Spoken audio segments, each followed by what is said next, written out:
क्या आपने कभी सोचा है कि कोई इंसान सिर्फ एक बार सुनकर सब कुछ कैसे याद रख सकता है?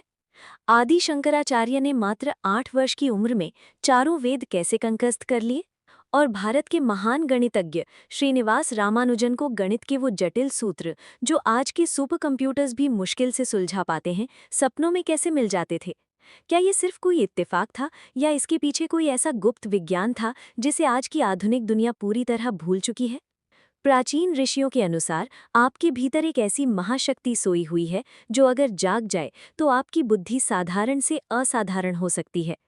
आज हम रहस्य के उस द्वार को खोलने जा रहे हैं जिसे हजारों सालों से गुप्त रखा गया, द सीक्रेट ऑफ मेधा नाड़ी। संस्कृत में मेधा का अर्थ सिर्फ बुद्धि या आईक्यू नहीं होता।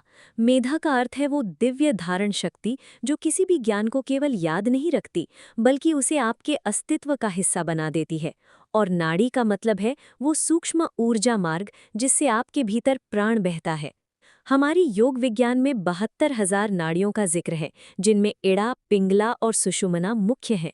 लेकिन इन्हीं के समानांतर एक बेहद गुप्त नाड़ी काम करती है, मेधा नाड़ी। ये नाड़ी आपके मस्तिष्क के उस गहरे केंद्र से शुरू होती है जिसे ऋषियों ने चेतना का घर कहा है, और रीढ़ की हड्डी के साथ नीचे बढ़ते हुए सीधे आपके नाभि चक्र से जुड़ती है। ये आपके दिमाग और आपकी गट फीलिंग के बीच का वो दिव्य सेतु है जिसके सक्रिय होते ही इंसान की समझ कॉस्मिक इंटेलिजेंस से जुड़ जाती है।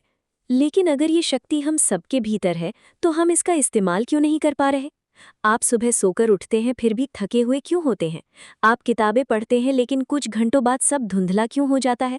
जब बड़े विचार व्यक्त करने होते हैं तो शब्द क्यों गायब हो जाते हैं? प्राचीन ग्रंथ कहते हैं इसका कारण है तमस यानी जड़ता।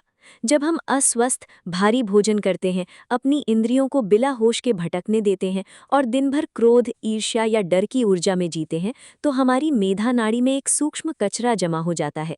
प्राण का प्रवाह रुक जाता है, बुद्धि मंद हो जाती है और भीतर की दिव्य प्रतिभा गहरी नींद में चली जाती है। दिलचस्प बात यह है कि आज का आधुनिक विज्ञान भी इसी तरफ इशारा कर रहा है। न्यूरोसाइंटिस्ट्स कहते हैं कि जब कोई व्यक्ति गहरी ध्यान या किसी रचनात्मक प्रवाह यानी फ्लो स्टेट में होता है तो उसके मस्तिष्क के अलग अलग हिस्से अचानक एक सुर में काम करने लगते हैं। विज्ञान इसे न्यूरल कोवेरेंस कहता है। हजारों साल पहले हमारे ऋषियों ने इसी अवस्था को एक नाम दिया था, मेधा नाड़ी का जागरण। तो अब सवाल उठता है कि इस सोई हुई नाड़ी को जगाया कैसे जाए। प्राचीन ग्रंथों में इसके 3 मुख्य स्तंभ बताए गए हैं जिन्हें आप आज से ही शुरू कर सकते हैं। 1. प्राण शुद्धि नाड़ी शोधन प्राणायाम। रोज सुबह 10 मिनट अनुलोम विलोम करें। ये इड़ा और पिंगला नाड़ी को संतुलित करके मेधा नाड़ी को सीधे प्राण ऊर्जा भेजता है। 2. धारणा थर्ड आई मेडिटेशन। दोनों भौहों के बीच अपनी चेतना को टिकाना। ये पाइनियल ग्रंथि को एक्टिवेट करता है जिसे विज्ञान सीट ऑफ कॉन्शियसनेस कहता है। 3. मौन वाणी का संयम। दिन भर में कुछ समय बिना वजह बोलने से बचना। ऊर्जा की बचत होती है और मानसिक एकाग्रता बढ़ती है। याद रखिए, मेधा नाड़ी का जागरण कोई जादुई छड़ी या रातों रात होने वाला चमत्कार नहीं है। ये एक जीवन शैली है। इसकी शुरुआत होती है आपके सात्विक आहार से, आपके श्वासों के होश से और आपके दैनिक ध्यान से। ऋषियों ने कहा था कि जब ये नाड़ी पूरी तरह जाग जाती है तब बुद्धि केवल एक औजार नहीं रह जाती, वो एक दीपक बन जाती है। तब आपको वो उत्तर मिलने लगते हैं जो किसी किताब में नहीं लिखे। तो आज अपने आप से पूछिए, क्या आप अपनी उस सोई हुई महाप्रतिभा को जगाने के लिए तैयार हैं? आज ही शुरुआत कीजिए, केवल एक गहरी सचेत श्वास से और कुछ पलों के मौन से।